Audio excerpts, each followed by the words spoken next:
Hi everybody. I am here to talk about how to talk to your aging parents about paying for their care so that you don't have to. So many family caregivers that I talk to are worried about having money to pay for care for elderly parents when elderly parents may not have planned appropriately, or simply when caregivers just don't have the money and the caregivers need to remain employed to support themselves and their families. Many caregivers think about quitting a job to care for an elderly parent, and while that is a personal choice, it is a choice that has long-term effects on your life. So this video is going to cover a lot of ground on this topic. Stay with me. First, I'm going to start by talking about the risks of being a family caregiver and why this isn't a topic, the risks, the downside, the stress, is not a topic that families feel comfortable discussing. Even though caregivers may know some of these facts, this is an excellent video to share with your family members and your aging parents and your friends who don't understand why you're so stressed out or who aren't helping out. I'll share thoughts about why caregivers who self-sacrifice and caregivers who feel burdened, and how these can really destroy the lives of caregivers and their families. Self-sacrifice that can result in burnout is not good for the caregiver or the person who needs care, and I'll share a story about that. Burned out caregivers may not be doing the best job for their loved ones. And a lot of caregivers find themselves in this very challenging situation. I'll also describe the benefits of talking with elderly parents about caregiving time, money, financial commitments that can negatively affect the caregiver and their family. I'll share a template for a financial care plan that you can use to talk about money with your parents and share information. I'm also going to talk about a Medicare, Medicaid program that many of you may not be aware of that is available in some assisted living programs and nursing homes. There's great hesitancy by caregivers to place loved ones in care communities, but there is a really great program so that you don't have to be fearful about placing a loved one in a nursing home. You can continue to work and support yourself and your family, and your loved one can receive very, very good care. So don't go anywhere. Stay with me. If you are here for the first time, I'm Pamela D. Wilson. I'm a caregiving expert, advocate, speaker, and consultant. Information about me and all of the educational programs and information support for caregivers and aging adults who want to plan for their care is linked below this video.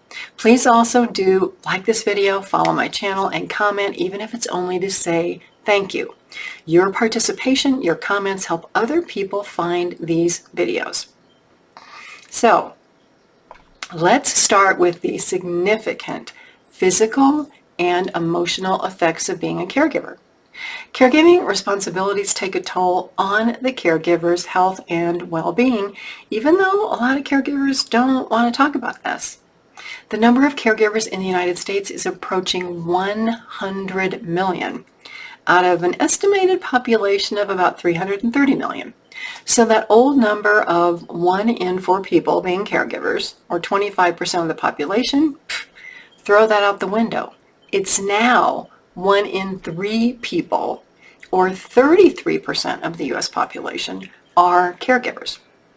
Now, I always say that family caregiving is a lifelong journey. So these caregivers are people caring for children, a parent, other relatives, people outside the family, including friends, and people caring for themselves. We are all caregivers for ourselves. Most caregivers work full-time jobs, and these days it takes 2 incomes to be able to pay the bills of a household, especially if you have children.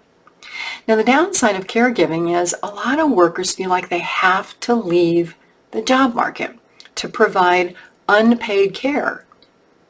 Your parents are not paying you. And caregivers do this because they think, well, I hate my job. It's only going to be for a short period of time. And then 1 year later, 5 years later, 10 years later, 15 years later, they're still doing this.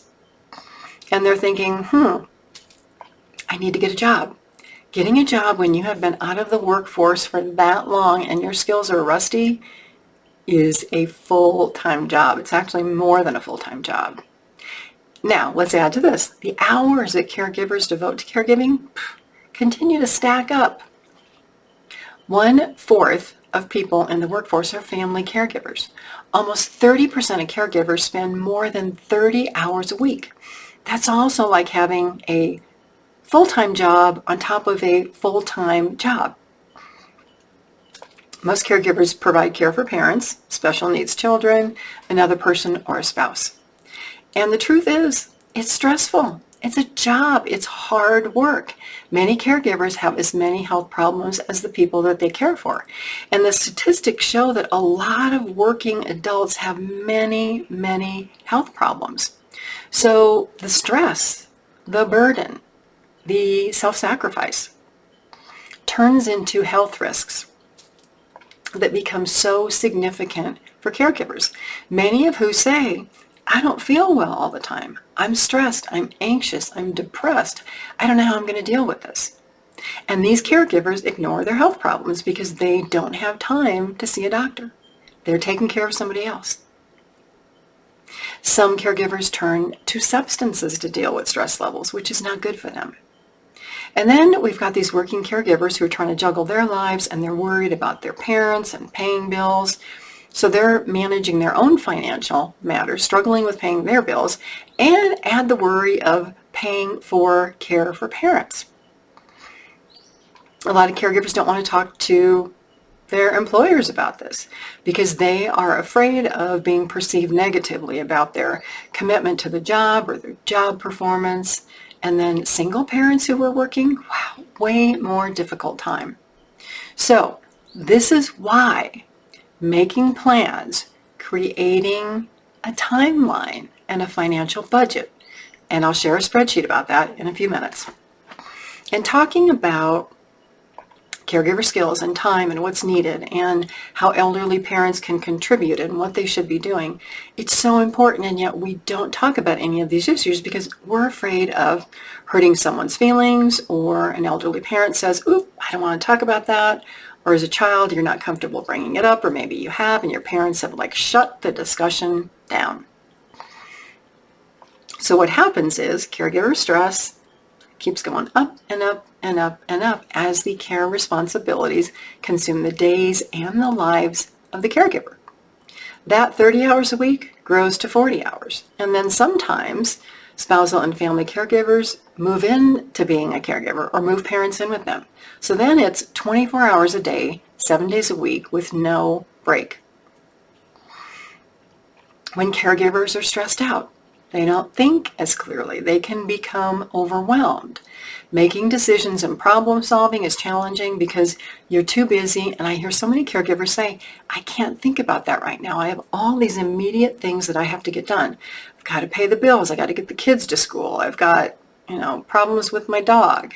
And then what happens is we start losing things, right? How many of us have put the car keys down and you think you know where you put them and you're looking all over the house because you can't find them, or your wallet, or you've lost your cell phone. It's just, there's so many mental distractions when we're stressed out that these are the things that happen.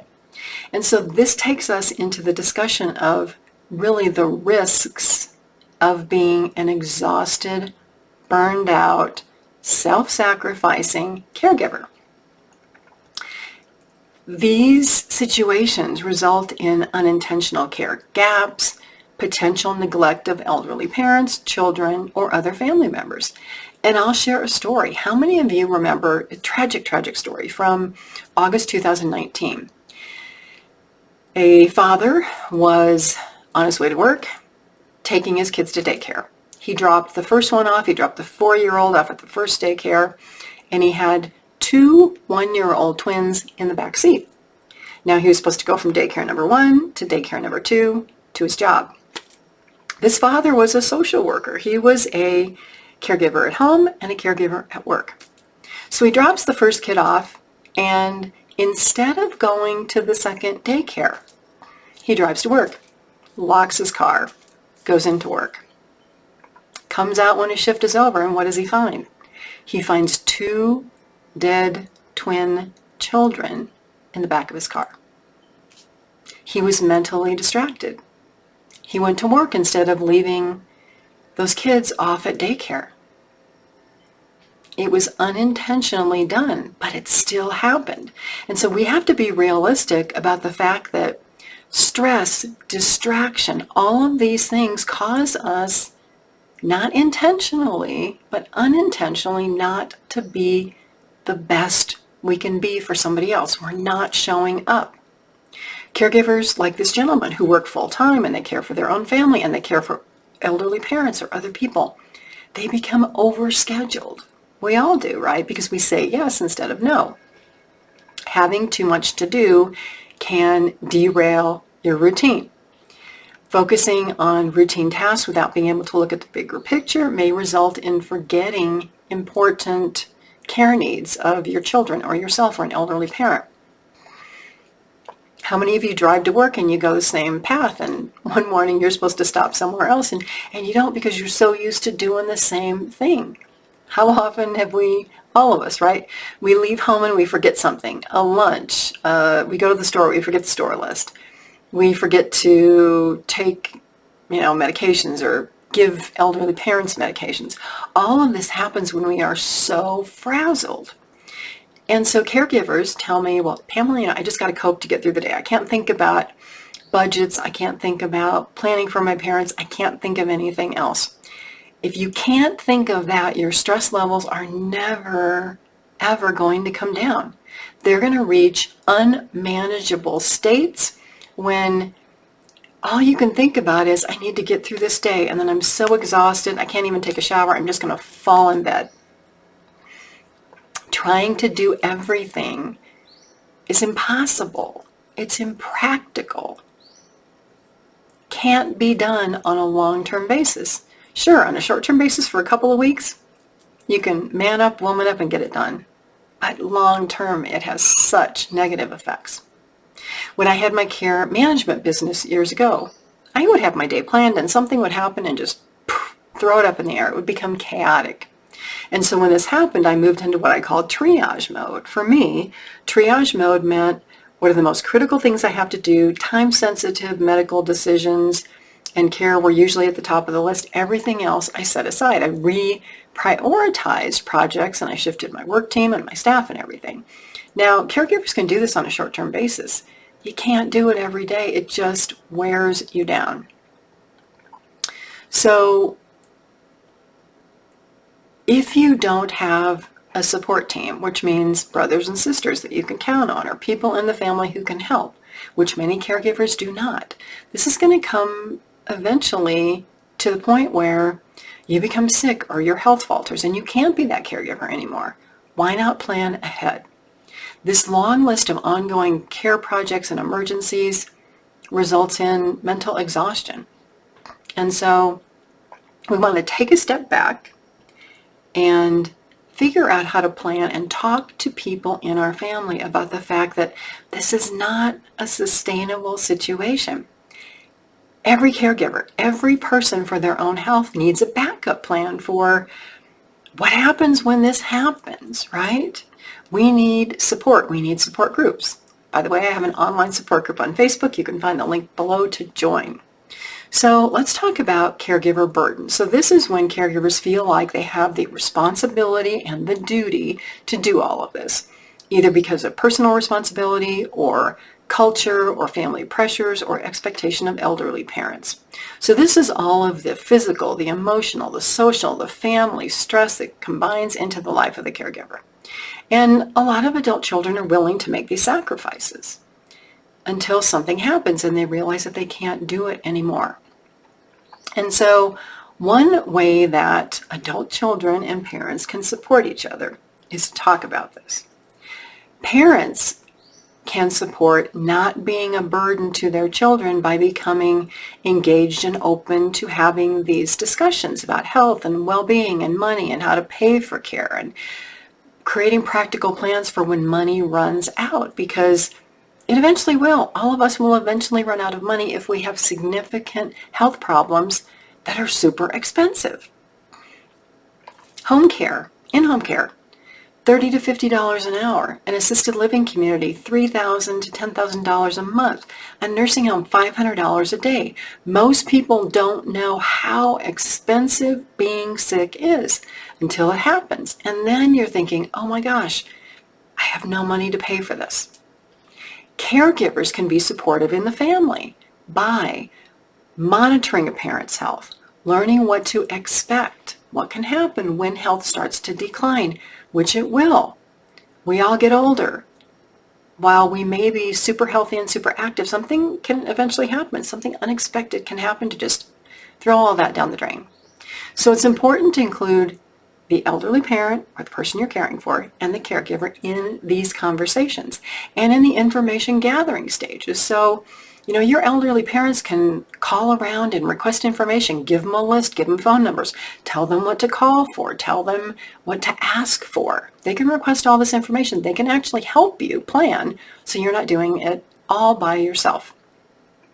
Making elderly parents aware of the importance of their participation can establish a more of a 50-50 relationship. It can establish accountability, saying, well, if you want to stay home, you've got to go out and walk so you can be physically active, so you can go to the grocery store yourself, so I don't have to go for you.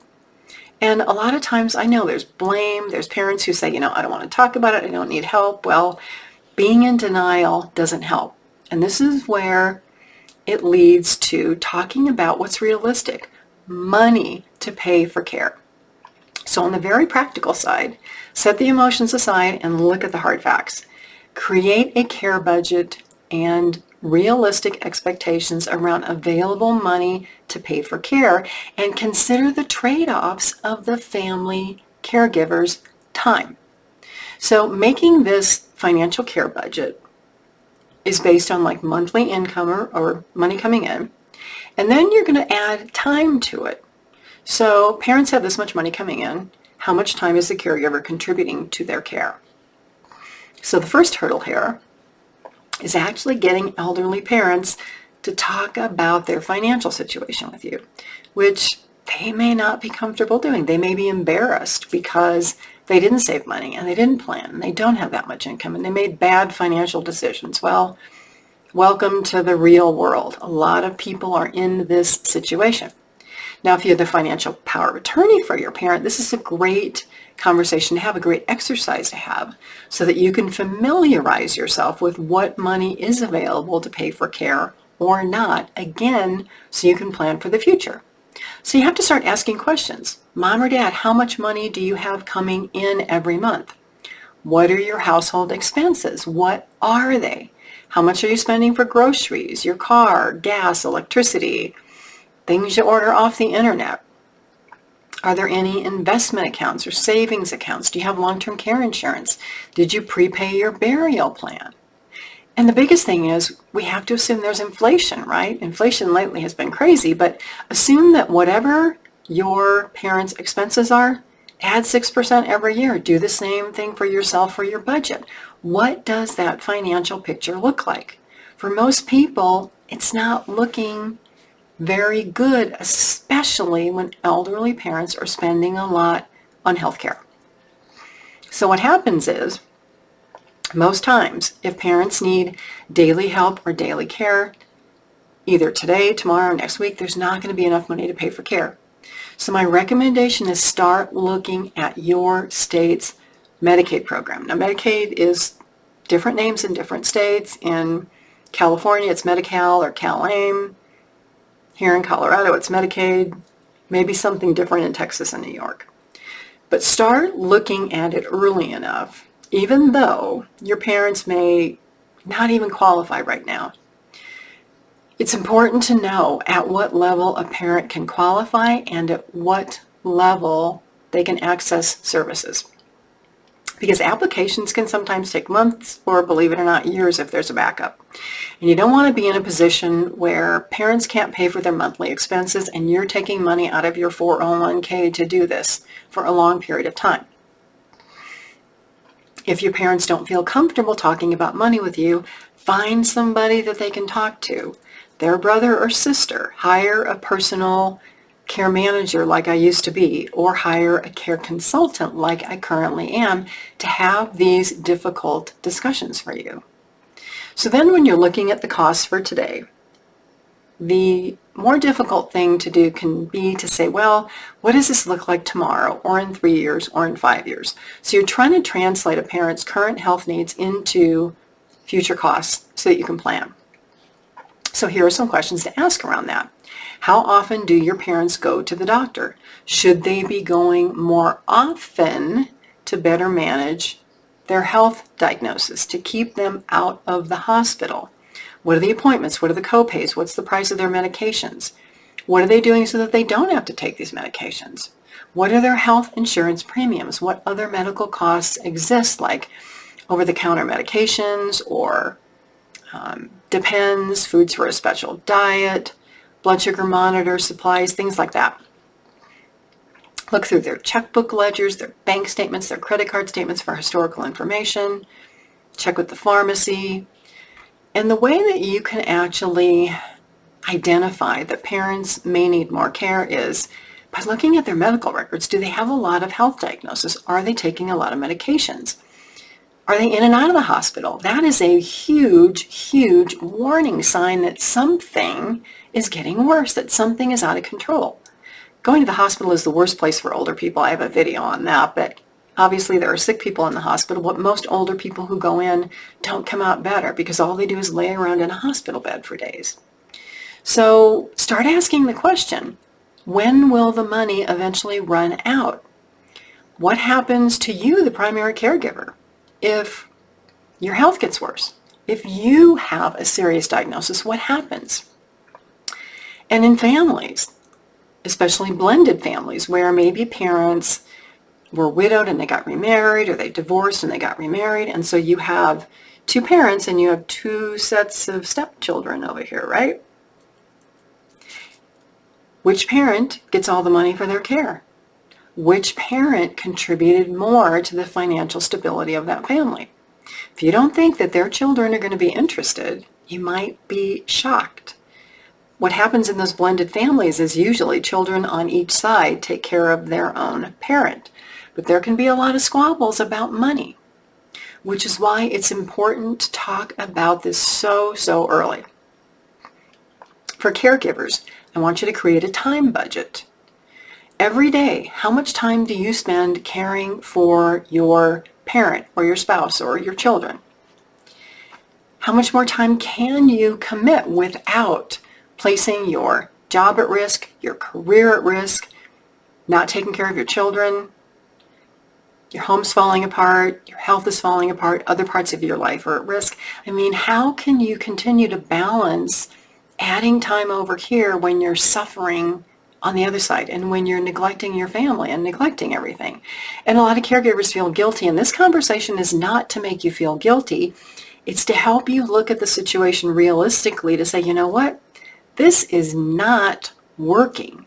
We need a better plan, another plan, a long-term plan. So really, at what point does in-home care or a move to a care community have to be considered? Whether your parents have the money to pay for it or not. If or not, then you look at Medicaid. So having all of these detailed financial records and time discussions allow families to talk about the constraints, right? The limitations. We all have limitations on something. Limitations on our knowledge, our skills, what we can do. And a lot of family caregivers honestly feel guilty that they can't continue to do more and more. So how do you plan when there is not enough money to pay for care?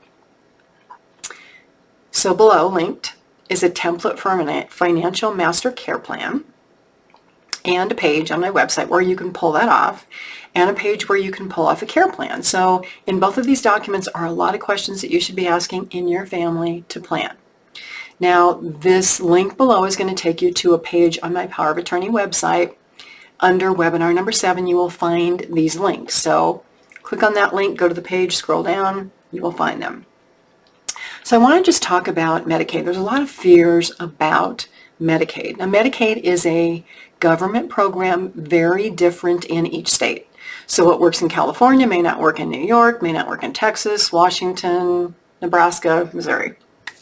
Now, there is this suspicion or belief by some people that because Medicaid is a government program, it's evil and it steals people's money. Well, it doesn't steal people's money. There's a term called Medicaid estate recovery, which means that if a parent living in a home is on Medicaid, Medicaid, when that person passes away and the home is sold, can recover that money.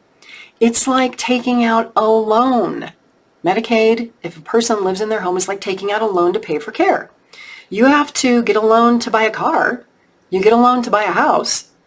You have credit cards. You're taking out a loan for 30 days, and then you pay the bill. Medicaid, if you can think about it that way, is no different. And your parents, if you are burned out and exhausted and self-sacrificing, probably deserve better care, better health care, because health and health stability is what keeps parents in their home, out of the hospital, in an assisted living community, in a nursing home. So why not give your parents a better opportunity to receive better care? Now, I know many of you are saying, Pamela, nursing homes are bad places. Some of them are. Some of them are very good. So I want to talk about a health insurance plan that you may or may not be aware of. It's called a dual eligible plan. So it means a person is eligible for Medicare and Medicaid. Some insurance companies have what are called special needs plans, DSNP, David, Sally, Ned, Pamela, right? Start asking around. Ask if an assisted living community you are considering or a nursing home you are considering has one of these plans and what the plans offer. You might be pleasantly surprised. Many of these plans, and a lot of my clients were on these plans. I put them on these plans when they lived in care communities because there were a lot of extra benefits.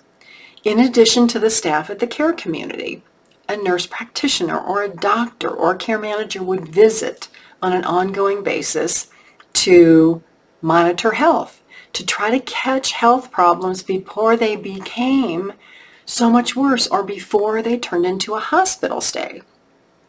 Which again, nobody wants to be in the hospital. If you can prevent health problems and stay where you're living, it's the best place to be. So many of these programs provide extra medical support. They also provide support for things like dentures and eyeglasses and medical supplies every month. The goal of these dual eligible special needs plans is to manage a person's health care so they're stable, keep loved ones out of the hospital. So as you look for Medicaid programs, look for these type of programs in care communities if you cannot keep your loved one at home, because they can give you peace of mind that you are putting your loved one into a good care community where the staff cares, where the staff wants the best for your loved ones. You can also go on the internet. You can investigate the star ratings of nursing homes that you're considering and talk with the community ombudsman to learn about, is this a good place? Health insurance plans also have star ratings, so you want to look at both of those things. So there may be a lot of aspects and information that you might want to look into that you might not know how to look into. Below there's a link if you want to schedule a consultation with me. It is a paid consultation, caveat. I can help you go through all of these things. But the bottom line is, the way to help parents pay for their own care and avoid you paying for their care is to have these difficult discussions about caregiver stress levels and your career and finances that you need to support your family, and how parents can get the care they need with the resources and assets that they have. It allows everybody to set practical boundaries and be practical about managing life so that you are not putting your life and your family and your children and your career at risk because you want to give everything to your aging parents. it's not always a good place to be. It just passes the problem down to the next generation and the next generation and the next generation in your family. So I thank you all for being here. I know this was a long video. I hope the information was helpful. Again, I'm Pamela D. Wilson, caregiving expert, advocate, and speaker. More information, help, support, look below for the links. Also, please like this video.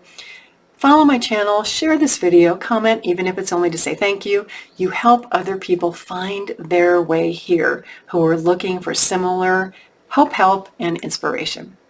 I look forward to seeing you all again soon in another video.